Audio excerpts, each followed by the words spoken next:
Hey, good evening, everyone. Thank you so much for all of you that are joining us. We're going to kick off here in just a few moments as we let other people join. So you're here hanging out to learn all the ins and outs around protesting your property taxes. If this is your first time seeing me, my name's Ashley Tullis. I'm a real estate expert here in Dripping Springs, and I cover most of Central Texas. My partner tonight for this webinar is my dear friend Chase McRoberts with Home Tax Shield. So we're going to just kind of jam for about an hour, answer all your questions, talk about protesting those property taxes and saving you money. Chase, thanks for hanging out with me. I really appreciate you joining me again this year. It's always so fun. I'm excited too. Yeah. Thank you for having me. My pleasure. My pleasure. Like I said, we're going to wait just a couple more minutes for other folks to join us. You guys don't worry if you're scrambling to write something down. You're going to get a copy of this video. You'll be receiving an email with resource links in it as well. So we'll be able to revisit all the information for sure. So Chase, I want to start with a question that I have. Yeah. Tell me.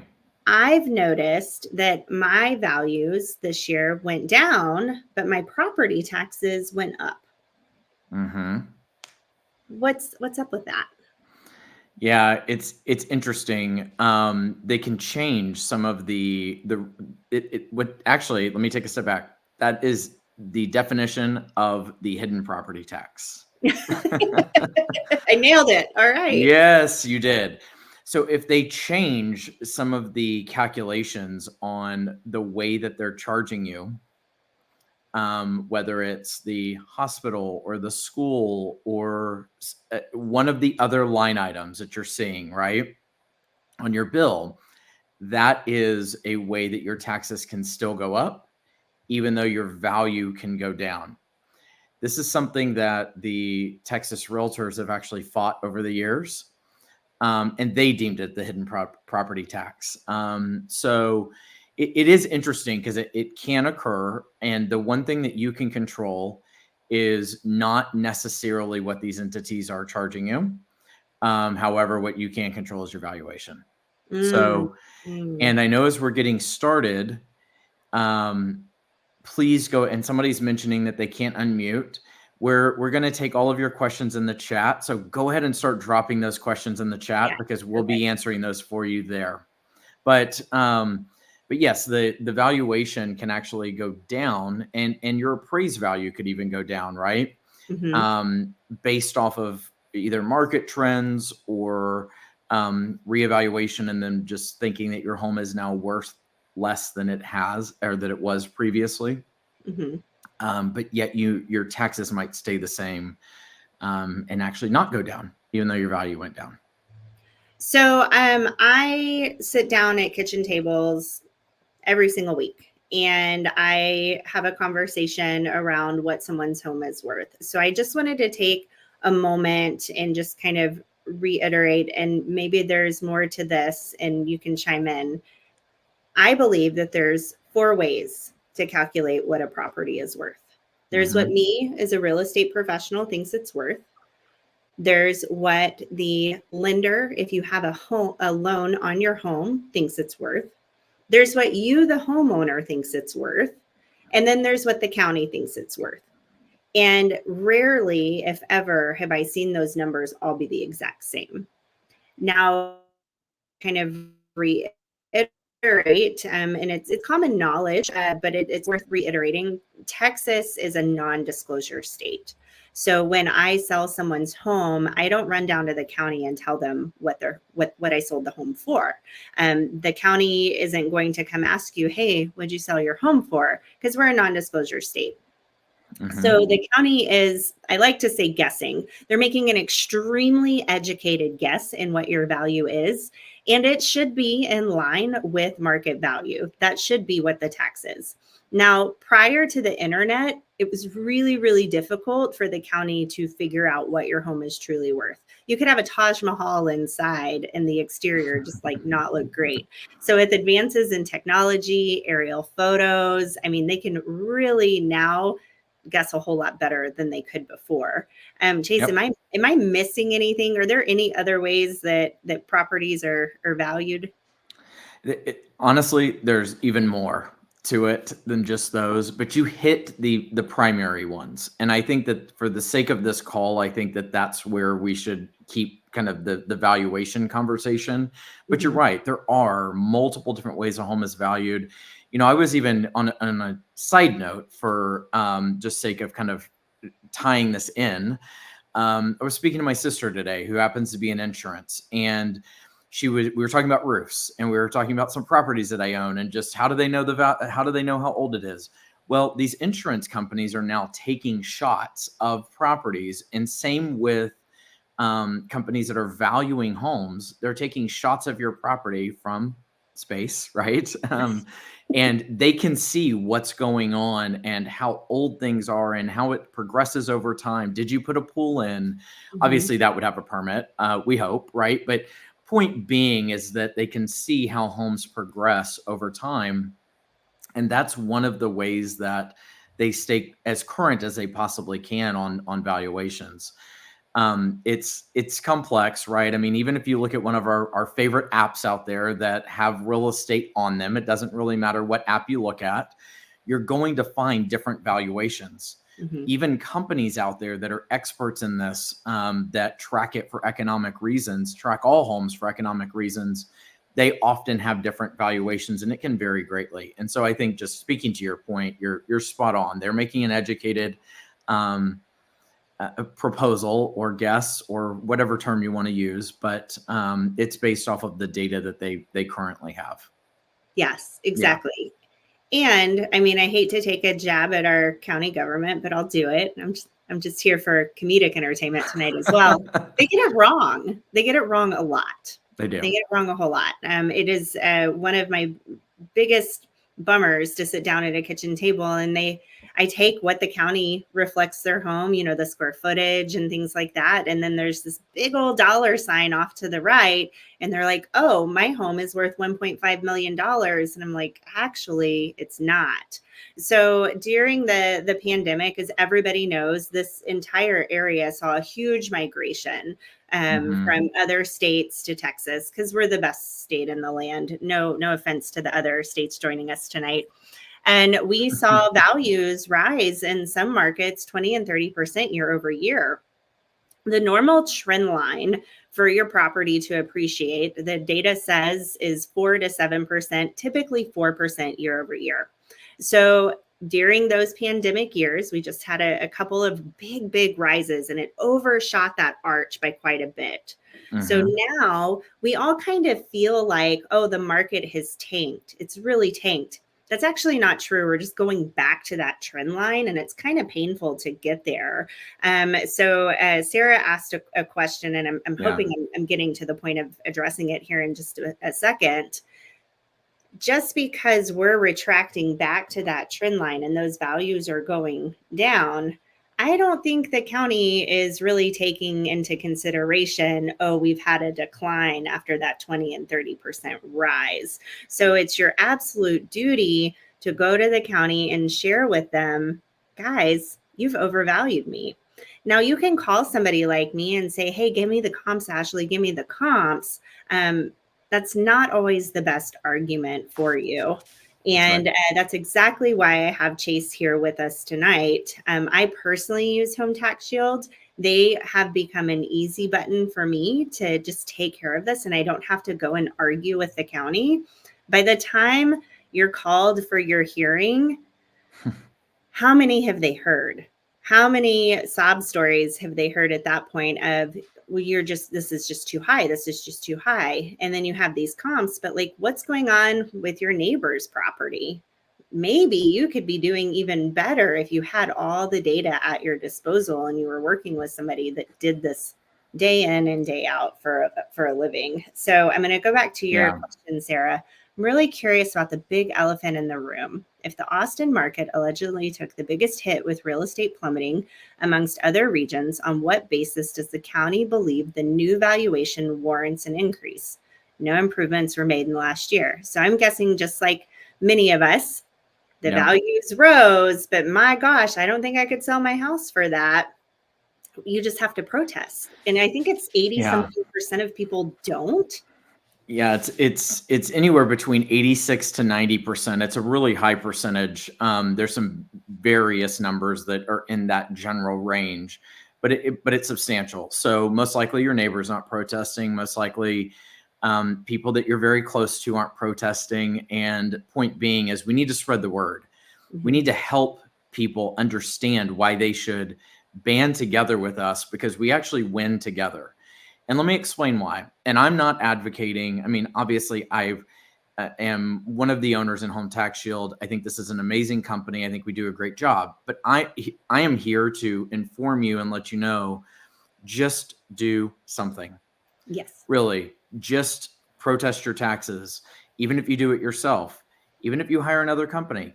I just want you to take action. And so that's really what this call is about, is to be informational and help you understand why you should do this. So let me take a step back. Each homeowner has one time per year, per protest year, that they can actually protest their taxes. If you file the protest yourself personally or with any company, that entity is now the whether that's yourself or that company is your one shot for the year. So if you were to file the protest, you get all the way down to the hearing and you say, I don't feel like I'm making the traction that I want to make. I now want to hire a company. You can't do that. So my point in saying this is when we get around June, even right around May 15th, after the deadline is already passed, because the deadline is May 15th, typically, it kind of depends on when the notices go out. That's a general idea of when you should have filed your protest by.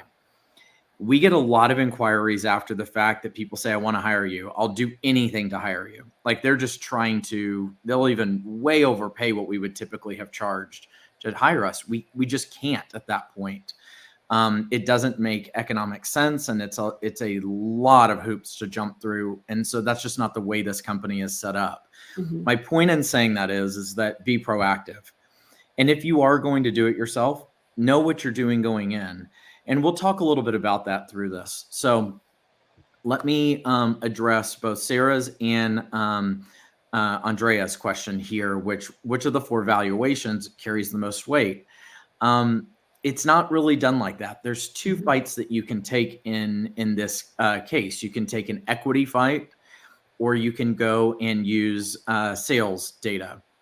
And most people historically have looked at this and said, well, I'm going to fight on the basis of comparable properties that have sold. Well, what about the properties that haven't sold? And what are they valued at? And are they possibly valued at a lower valuation? And here's potentially why that could be the case. When you purchase your home, the very first year you go and you file a homestead exemption, right? And now in the state of Texas, you don't have to wait till the beginning of the next calendar year. You can actually file it immediately. Well, it doesn't freeze your value because the value had already been determined that year. The next year, it actually takes 3 years for this. It can take up to 3 years for this to really take effect for you. The following year, they redetermine your value. Many times that value is very close to what you've paid for it. Now, we could go down the rabbit hole of talking about how the Board of Realtors has gone after the appraisal districts and filed lawsuits over getting them out of the MLS because we're a non-disclosure state, as you talked about, Ashley. However, there is lots of ways they're able to get fairly close to what they believe you've paid for that property. And including if your neighbor goes in and takes comps, by the way, that data is all in the system. And so it's really important not to share or disclose what is or what properties have closed for or transacted. Much like our insurance carriers in Texas and much like many of these companies, they are valuing your property in arrears. So when they value your property that first full year that you've owned it, they're looking back retrospectively. They're always looking in the rearview mirror, right? And so just like our insurance premiums have gone up, they're looking in the rearview mirror fiscally and going, this is what it cost us last year. We have to now recapture that amount of money. And same with the taxing entities with property taxes.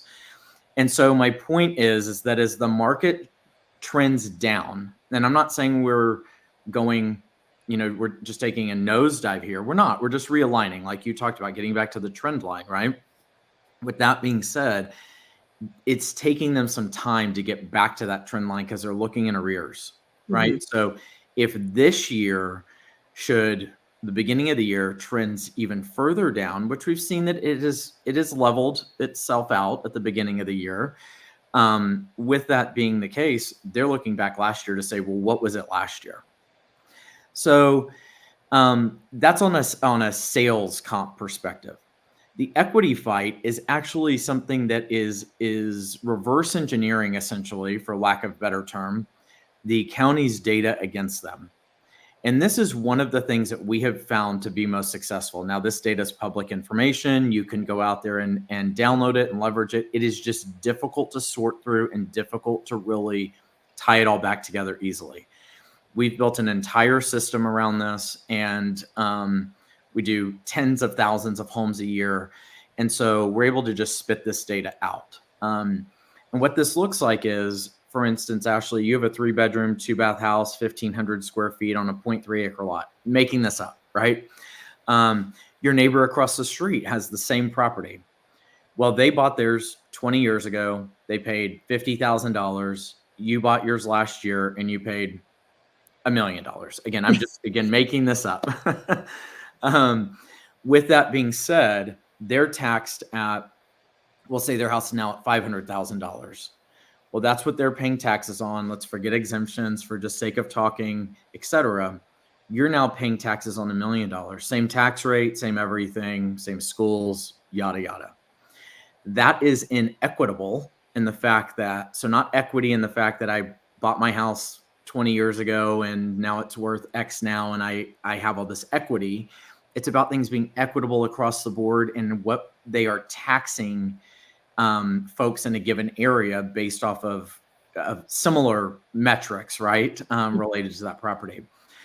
That is one of the ways that we've been able to go back in and say, well, you can't fight this TCAD or Hayes County or whatever county we're in that we're talking to, because this is your data. This is what you're actually doing on that property. And there is a rule in the rule book related directly to these CADs that if we leverage, say, our neighbor's information to help us this year, they can't go then change the neighbor's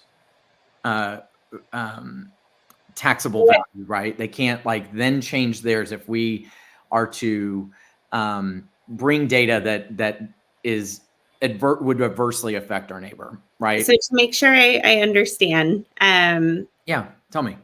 The county says, Ashley, Tullis, your home is worth $1 million. And I go, well, hot dog, I'm a millionaire, but I don't want to pay taxes on $1 million. So I start looking around and we build a case that the house next door at 123 Main Street is being taxed at $500,000. So I go to the county or you guys go on my behalf and we share that this is inequitable. And so they reduce me down because it's the same darn house right beside each other to that $500,000. My neighbor doesn't get punished because they were getting the better deal. Is that correct? That's right. And here's another thing to kind of keep in mind, right? We may not get to the 500K. Mm-hmm. They might have exemptions on their home, like a homestead exemption. And we can dive into this a little bit too as we progress in our conversation. There's a cap on how much they can raise you on the homestead exemption every year, right? It's 10%. Mm-hmm. So point being is really that home may be under taxed from that perspective because they have this cap. Your neighbor's home, I'm talking about, at the 500,000, you're still at the million. Maybe 800 is really the right number. So we're going to work to get you back to what we believe is a fair number. And if that's 800, then that's what we would work to get you back to. And again, I'm making numbers up just here for the sake. There's still potentially going to be a spread between what your neighbor and you are at.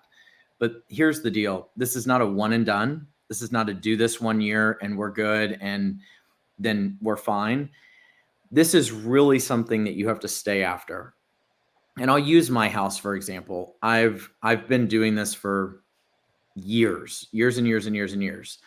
And the reason why is that's how you get results. And so even this last year, where I felt like I was already extremely low compared to my neighbors, about half of what my neighbors are valued at, I got a reduction last year.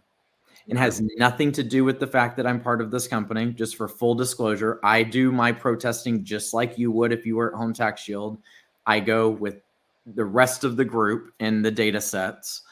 And so my point is that when we go into HaysCAD or TCAD or any of these companies, many times they'll spot check the data. They start looking at it because we're bringing thousands of properties in, and they want to move along. They've got a lot of these properties to go through. They may say, well, we'll take 5% off, or we'll take 10% off, or whatever number they deem as kind of the middle ground. And we'll say, okay, that sounds great. Thank you. However, there's going to be a subset of properties that might need 15, might need 20, might need 30. It just depends on the situation for those given homes. And we'll continue to fight that, right? But on that first subset, if you're part of that, as I call the herd or class or whatever you want to call it, right? That group, then you might benefit from actually having your taxes lowered if you're already at a lower valuation. And so that's what personally occurred for me. But those of you that are just starting, this is something that you can ultimately get to as you progress through this and you do this year after year. So just kind of wanted to share what it looks like to start and what it can look like in potentially a couple of years or 5 years, just being consistent. Absolutely. And I kind of want to maybe backtrack a little bit with the basics. Everybody, Sure. I would think, knows, oh, you should have a homestead exemption. If you don't know what a homestead exemption, Google it really quick. It's your primary property. Once that homestead exemption is in place, that means in Texas, you cannot have a bump in taxes more than 10% per year. So you're paying taxes on a certain number, even though you're appraised higher, that keeps the ceiling at that 10%. My cautionary tale, though, is don't assume that it's truly there if you haven't double checked and confirmed. I myself, when I bought my last property like 5 years ago, thought the homestead exemption was in place. Lo and behold, that never actually transferred over. I'm sure it was something I did wrong, not the county. I'll take the blame on that, but I think it was the county. So please go and double check. If you're over the age of 65, there's a whole other exemption that you can carry as a reward for being over 65. And that's going to permanently freeze the amount of taxes that you pay into the school district. And when you break out what those property taxes pay, the school district is almost always the highest expense. So if you can just freeze those, you should, definitely should. So if you turn 65 within the last year, I would call the county up and say, hey, what about this? If you are on more than 5 acres in Hays County, you can look into an ag or wildlife exemption. You do have to carve out an area for your homestead. So I like to say 6 acres is usually the ace in the hole. But be sure and double, triple, quadruple check that you are taking advantage of all the exemptions that you can, because the county is not going to call you and say, hey, did you know? They're not going to tell you that. Going back to a question we got early on, how to determine property value facts on the protest form. So I think, John, what you're driving at is the number that was maybe on that notice that came in the mail. Is that a real number? If you'll elaborate, if you're still with us in the chat on your question, I'd be happy to get that answered for you. Jamie has a question. Total market value decreased from last year, but the appraisal increased. Please help me understand how that happens. Chase, do you want to field that one? Yeah, that's a good question, Jamie, and you're going right where my mind was. So there's 2 valuations that you're going to see on your bill that you're going to, or your appraised value statement that you're going to get from the appraisal district. One of them you're going to actually pay taxes on, and then one of them is an appraised value. The appraised value, and we're going to fight both if you used our company. And if you don't use our company, you should fight both, quite frankly. And here's why. Obviously we all want to save money. And so that's going to be the market value that we're paying taxes on. And with that being said, if you can get that number down, that directly affects what you're going to pay at the end of the year.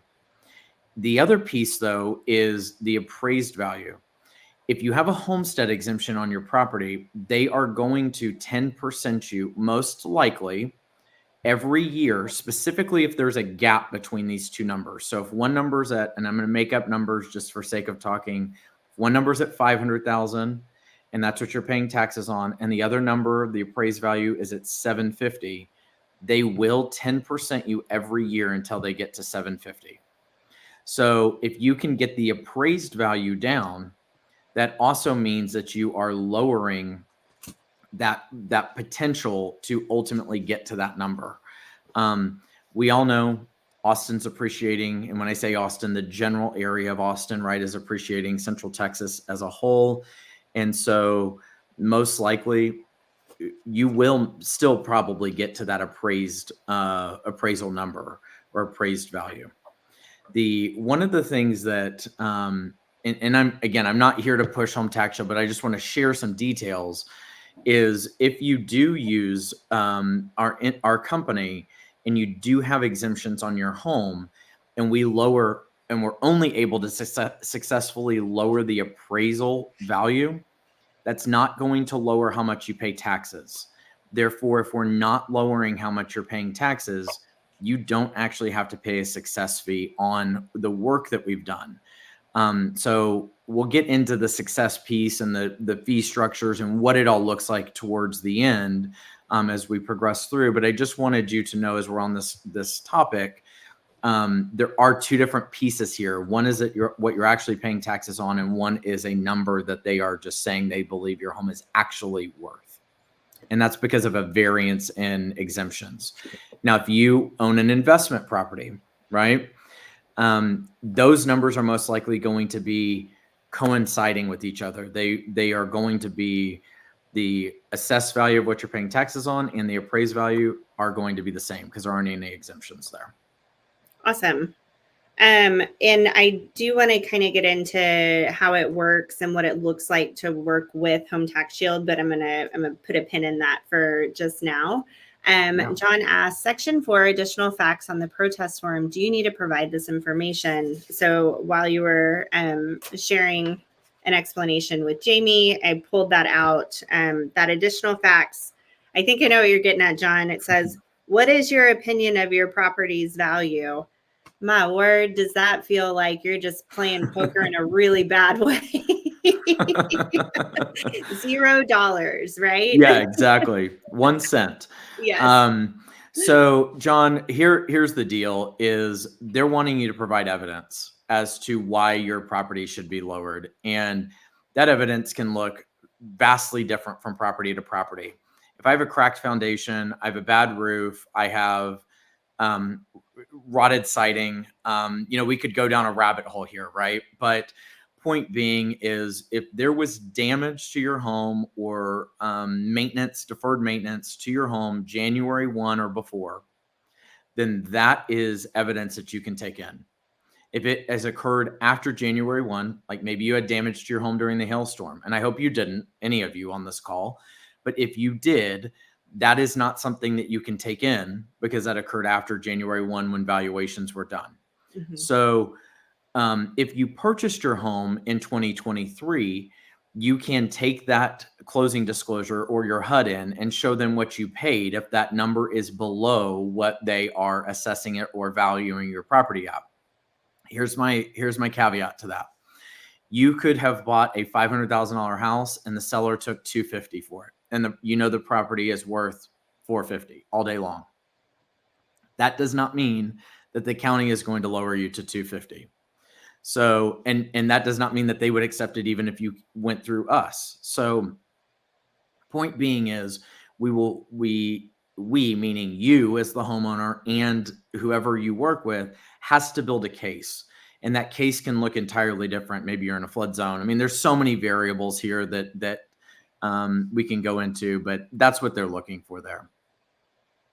So to answer his question directly, do you need to provide this information? You probably need to Do you have to, though? No, you don't have to. But if you don't, I think you are potentially selling yourself short in the argument. Got it. And then So, a follow-up question, does residential quality class affect the appraised value? Yes, it does. And I can speak to this because my neighbor across the street had this exact issue.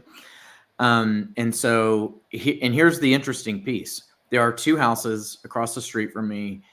They were built 2018 in a fairly established neighborhood, which we're seeing all across the area, right? Built by the same person, and built. One was to be sold and one was to be lived in. The one that the builder was living in is a far nicer finish out than the one that was sold.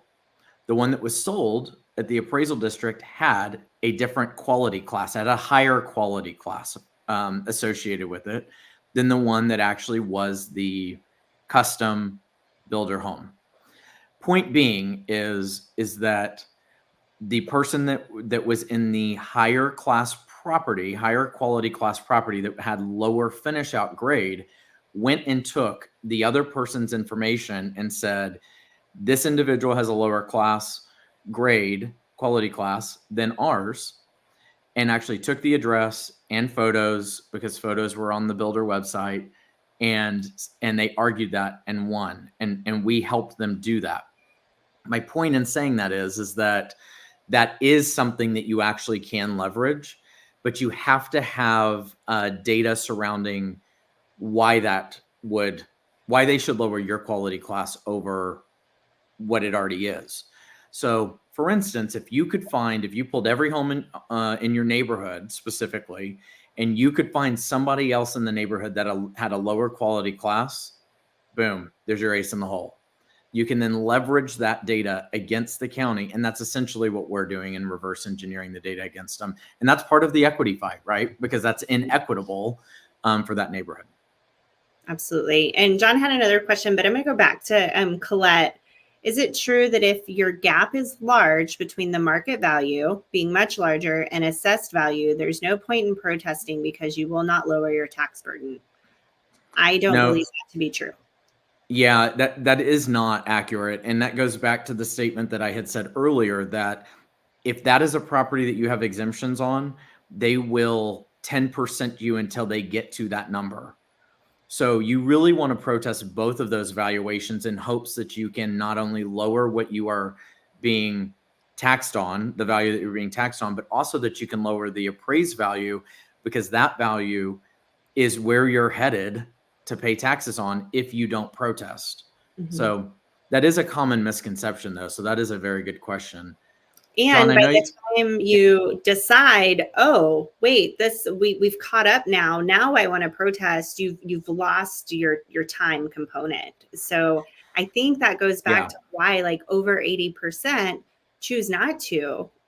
But you got to fight it every single year to get the benefit, the maximum benefit. Just keep at it, keep at it, keep at it. Even if you get just a little bit, that all is going to end up compounding, especially whenever we see another, well, God willing, we never see another COVID event again, but that historic rise in equity, that 20 to 30% year over year bump, you want to stay down here and you want to keep this as low as you can, because eventually it'll tick on up.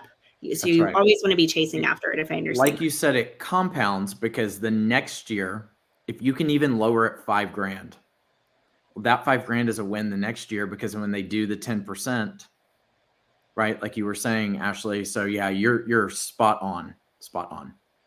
So Colette, I hope that helped. Hayes County increased ours after we purchased the home with no improvements made. How do you protest this? Yeah, if they did, there's clearly there's something that they felt like they were off. Maybe they were off basis before. They felt like the class code was incorrect, and or there are other homes in the neighborhood that the class code is higher. If there's a reason why it should be changed, I'd go after that for sure. 100%. Absolutely. Opportunity there. Christy just bought a new primary house, and what I paid for it is much less than the appraised taxes. In this case, I'm assuming it's okay to show the county what I paid. You could do that. I mean, you always have the right to do that. it depends on how you want to go about it.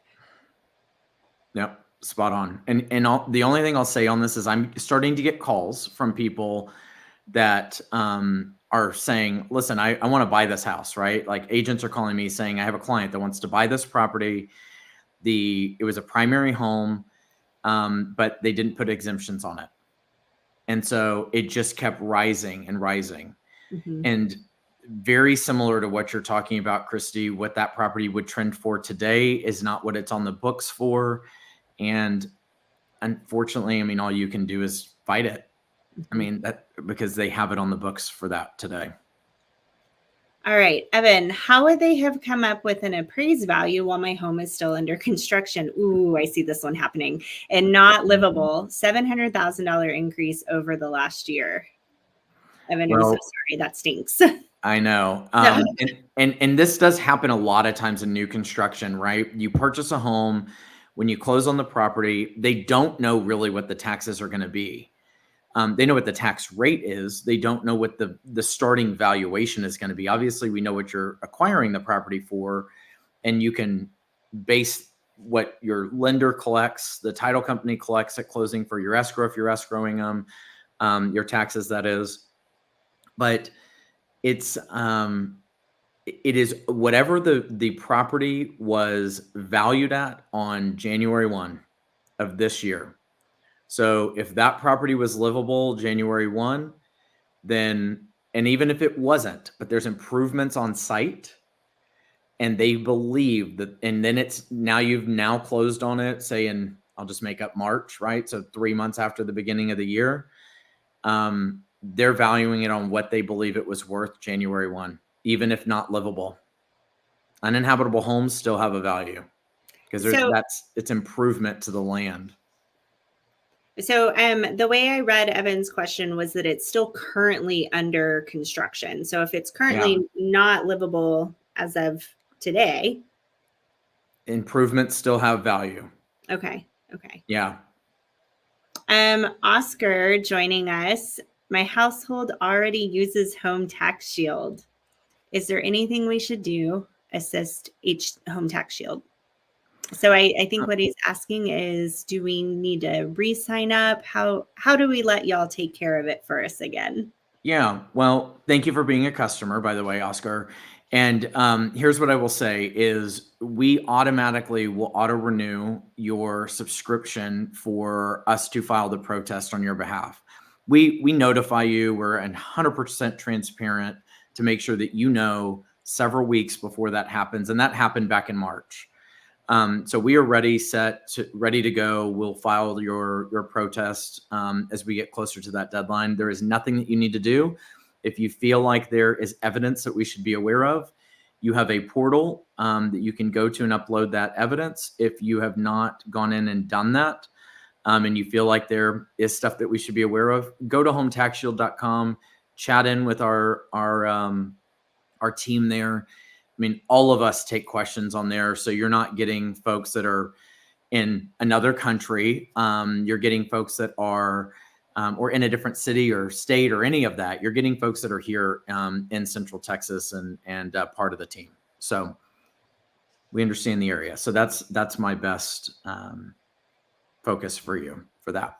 Thank you, Chase. Natalie had a question, and I think our new friend John answered it down below. Where do you find the quality class of your house? If you're outside of Hays County, we'll get you a new link. But John, thank you for that. I really appreciate it. That's down below. Yep. Sarah's in a pickle. Oh, go ahead. I'm sorry. Sorry, Ashley. All I was going to say is I think what John's providing is what the different classes are, because that looks like a PDF. But Natalie, if you look up your own personal property, you'll see there's actually a class there. And then what John's providing, these are pretty standard across counties. It'll show you kind of what each of them are and what that code is actually telling you. So you'll find the code that correlates to your property. I'm going to assume you're in Hays County, so on hayscad.org. Just look up your address, kind of comb through that data, and then match those two together. All right, back to Sarah. Is 170% increase from 20 19 is eloquently disclosed on our new appraisal letter acceptable under any circumstance? No, not in my opinion. Are people living with these numbers? Sometimes yes, sometimes no. Home was built in 2012. We purchased it last year, accepting the purchase price on the counter offer from the county, which they magically knew down to the last dollar, although we were, of course, made to believe this info is not disclosed anywhere. It's not supposed to be. Yeah, it's Not supposed to be. And this is where we have to band together, right? I mean, disclosing each other's information as well is something that we really have to be conscientious and cautious about. Sarah, I don't know if you were here at the top of the call, and I vaguely mentioned it, but specifically in Travis County and ABOR, which is the Austin Board of Realtors, had filed a suit, and this was a couple of years ago in Travis, directly filing that and coming after them because they were valuing homes directly at what people had paid for them. And this was also going on in Hays County, and ABOR did the same thing with Hays County. That is, so you might find that there is data that is historical and had been saved in their system. I don't know. However, they should not be doing that. We are in a non-disclosure state in Texas. We do not have to tell anybody what we pay for our homes.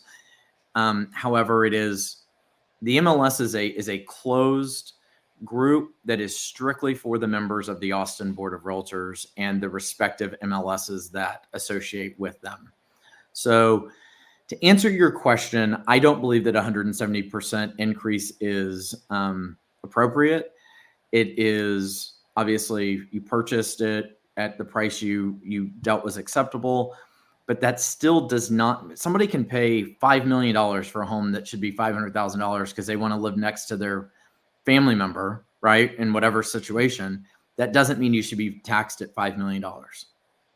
I'm making up an extreme case, but that goes just the opposite direction. You can buy a $5 million piece of property for $200,000, and that doesn't mean your taxes should be $200,000.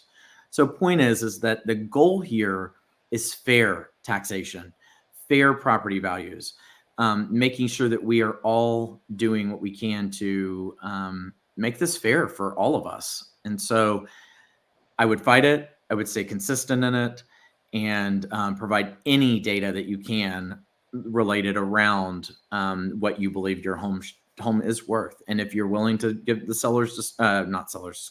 closing disclosure or HUD, then I would do that and absolutely provide any information you can. Moving down to Miss Christina's question, they built a home and moved in October of 2023.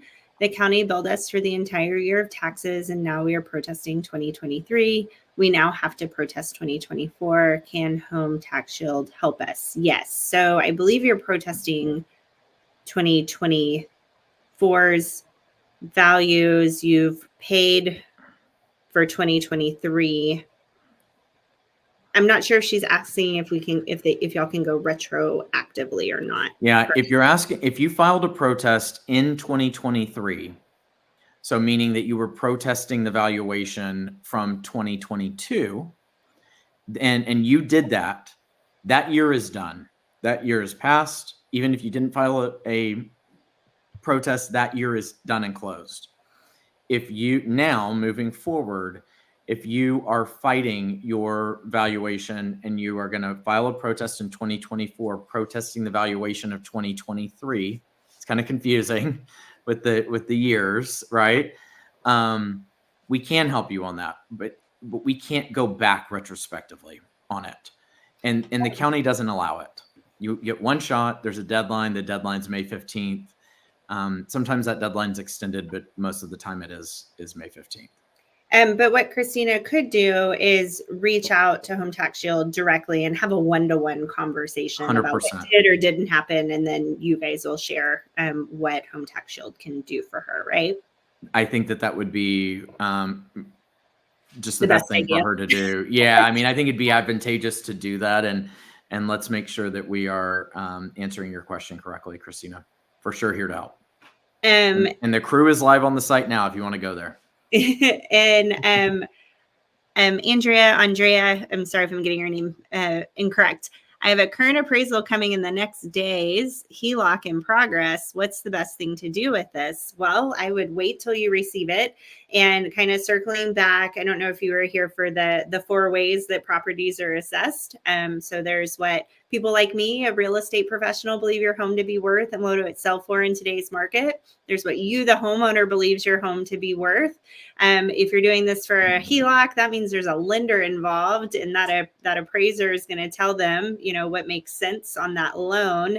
And then there's what the county thinks of it. And again, those numbers rarely, if ever, match up. They should be in the same ballpark, but they can be wildly different. So I would continue just gathering the information, wait for that appraisal to come back. And maybe that is your ace in the hole, so to speak, of, man, these values are way out of whack. The only thing I'll add here is that's a valuation that's being done in 2024. They are going to base what is your value on January 1. So I'm not saying you shouldn't use it, that you shouldn't leverage it, that it doesn't give you validity in the number. I think it does, and you should use it, and you should leverage everything at your fingertips. My point is that might be the caveat, though, that they go, right. Yeah. So again, just trying to be real with you, not naysaying or knocking or any of that on what you're attempting to do. That's just one thing to keep in mind. But absolutely attempt to use the data. Why wouldn't you? Right? Mm-hmm. Yeah. And if you choose to go through a service like Home Tax Shield or somewhere else, disclose that to that professional so they can help leverage that data on your behalf. 100%. Jamie, I feel like there's an equity fight with my direct neighbor that I argued as a comp last year. Same builder that built our home. Our house is a little bit bigger, but their market appraised value is significantly lower. I really don't think they have any exemptions other than homestead like ours. I fight every single year. The CAD didn't recognize this when pointing it out 2 years ago, and we lost the fight. Not only was the value raised, but raised past the initial offer they sent us. Thoughts? I have a thought, if I could be so bold. Jamie, you got to bring professionals in, because I don't have a crystal ball. I can't see what that experience was like for you, but I really feel very strongly that each individual person going before this board of 3 peers or whatever, was it 5 o'clock on a Friday that you went before them? Like what was going on? Because you're talking with humans, and after they've seen hundreds of people, emotions could show up. And it could have nothing to do with the data. So that's why I just really believe in the power of numbers, and why I personally retained Home Tax Shield. If you're finding yourself losing going on it on your own, get some backup. That's just my opinion. It's so frustrating, Jamie. I know. And it sounds like you absolutely have a fight, right? The challenging thing is, just like you said, Ashley, what's going on in their personal lives. Who knows? Did they connect with you when you were there? Did they not? I've experienced this too. This is one of the reasons why I helped to start this company and to get so involved, because I felt like it was so unfair for us. And that's sounds like an exact example as to this inequity situation. So Ashley, you're 100% spot on. As usual. Thank you, Chase. Thank you. I think that kind of wraps the questions that have been coming in, which is perfect, because we have about like 10 minutes left together. So I would like you, Chase, to just take this opportunity and explain how Home Tax Shield works. Because I think when people hear me say something like, oh, you got to hire a company, that sounds expensive. Oh, great, now I'm going to spend more money on a maybe. Tell us a little bit more about the process, and give me your spiel, so to speak. Yeah, absolutely. And listen, guys, I'm not here to sell anybody on this. If you believe that this is the right fit for you, we'd love to help you. We've helped tens of thousands of people in Texas. And I think that we can absolutely serve you, not only here, but if you have family members. We're in 45 counties across the state. I mean, we're one of the largest out there in the state. And the reason why we've been able to do that in such a short period of time is because of the scale and the systems that we've built behind the scenes. And I know AI is such a buzzword. and algorithms and all of that. But it's really, truly what we have done to leverage and provide scale to this business. So here's what it looks like. It's really simple, Ashley. And in full disclosure, I mean, Ashley's a realtor. Ashley does not work for Home Tax Shield. Ashley doesn't get anything from this. She's just trying to provide value to you guys. Here's the thing. She has a link and a partner page that, because we have teamed up with agents, because we know that agents have great connections in the community. And so she will share that partner page with each of you. If you choose to sign up through that page, you get a 50% discount off of the first year of the sign up. So what the sign up does is it's normally $30. You'll get it for $15. And the next year, if you keep consistent with us, it'll be $30. But what that looks like is that allows us to build all the data grids on your personal property. It also will file the protest for you, and we're going to hire a professional to go in and fight your property taxes. That's what that $15 your first year or $30 in a year after that does. From there, we are going to do everything that we possibly can. Now, let me take a step back. Before you sign up, if you put in 123 Main Street on Ashley's partner page, you're going to see what we think, just on a quick data pull, what we think we can save you. So we're going to be transparent from the beginning. So if we can save you money, we're going to show you what we think we can save you. Now, what it looks like as we go through this protest after you sign up and we send in a professional on your behalf, then if we're able to lower your property taxes, and we're going to communicate the entire way through. So May 15th rather, is the deadline. Sign up before then. We're going to immediately file your protest. Over that next month to 6 weeks, we're going to be actively working through that protest. It can take up to 8 weeks, generally speaking. Now, we are going to try to avoid arbitration as much as we possibly can, but we've gone that far if we have to. So, and what does arbitration mean? It's just going in front of the arbitration board, and it's expensive for us, and we don't charge anything extra if we feel like we need to do that. But we sometimes feel like we have to set examples, and we have to show these people that they are really overvaluing some of these properties, and we have gone that far before. It's rare. I wouldn't say that even most people will ever experience it, but it is something that we will do if we feel like we need to do it. Okay, great. From there, we're going to continue to communicate with you through the summer. Both your portal will be updated, but we'll send you just text messages. It's not going to be every week. Like, we're just going to tell you the high points. You're probably only going to get 4 texts a year from us that your protest has been filed. We've been successful. When the bill is now going to be available, and what we have actually lowered your taxes to, and the next year when we are going to resubscribe you for the following year, and if you want to opt out. That's it. Like, we keep this simple, guys. Like, we're not spamming you here. So my point is that's what it looks like. Now, if we are to lower, I'm going to use another example. You have a $500,000 house. You have a homestead exemption on this property, and that would give you $100,000 reduction, which is what the new bill that was passed will do with the homestead exemption this year. So that would be that you're paying taxes on a $400,000 valuation. So from $500,000, if we are able to lower your property to $450,000, for instance, that does not lower the amount of money that you're going to pay in taxes, because you're still going to be paying on a $400,000 valuation. So in that situation, you would only have paid the sign-up fee, $15 or $30. If we lower your property from $500,000 to $350,000, so $50,000 in valuation, then you will have a reduction in your taxes, and whatever we are able to reduce your taxes by based off your tax rate, then you will pay 30% of that, of the actual taxes that you're paying. So if we lower it by $1,000, you're going to pay us $300. If we lower it by $100, you're going to pay us $30. So just to kind of keep math simple for you. It's and that just to simple. kind of punctuate that, because this is where I had my big epiphany with those numbers. For every $100 you no longer send to the county, you're going to give Home Tax Shield 30 of those dollars, and you get to keep 70 of them. That's it. Do I have that right? Okay, You great. do.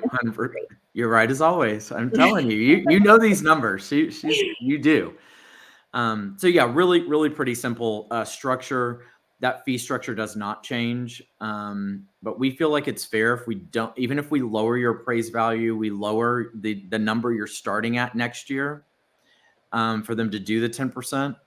We haven't lowered what you're paying, and if we aren't successful in that, we're not going to charge you. If we are, then we feel like it's fair to collect. So Yeah, that makes sense. we're in this to be fair with you guys, just like we want to have fair property values as well. And with that, guys, if this is your first year signing up, that $15 is actually going to be going to a local nonprofit. Home Tax Shield deals with properties all over the state and other states as well, but the founders and ownership are actually here locally. And so that $15 is going to go to Foster Village right here in Dripping Springs backyard. Last year with this partnership, the families that signed up through my portal, that ended up at almost $1,000 donation that stayed right here in Dripping Springs. And if this is your first exposure to me, you're going to learn some things about me. I love to champion Dripping Springs and different causes. If you've been around, you know I'm a fanatic for our new library, and I could go on and on. So just a heads up, Home Tax Shield is really not making any money off of you guys, especially on that first year. We have to be successful. That's all this is about. We have to be successful to make money. And actually, it's $30 a home on the donation. Oh, thank you. Sorry. Yes. Thank you for the correction there. It's okay. So let's hit a couple other questions and then we will wrap up. If I hire Home Tax Shield, do I need to provide any recent current data? No, you're not required to provide the comps or build your case. They do that for you. Will I have a chance to speak to a representative over the phone? Absolutely. The answer to that is yes. That's a great question, actually, because we changed our offerings this year. Oh, okay. Historically, we have not had representatives on the phone because that price structure that I gave to you does not allow us to pay people to take phone calls that can be an hour at length. It just does not. Okay. However, if you are signing up this year, if you've been a current customer with us in the past, this is an enhancement you will see actually come out next year, that you will have the capability of signing up for 2 different types of accounts that have a different price structure. So there's 3 structures. The first one's the one I was talking about. That's the one I've always used. I think it's all you need. But if you're one of those folks that wants to have somebody that you can speak to and et cetera, then there are 2 different structures. And if you're new to signing up with us, you will see that immediately offered when you sign up. Okay, cool. Thanks for the clarification on that. Robin says that we wish the discount had been mentioned earlier. I don't know, Robin.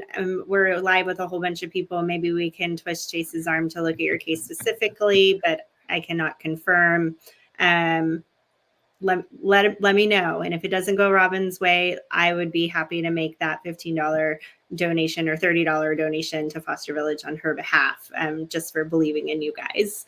Absolutely. Keep me in the loop. I will. If we have a property in a trust, what document do you need from us to show we can sign up for the property protest?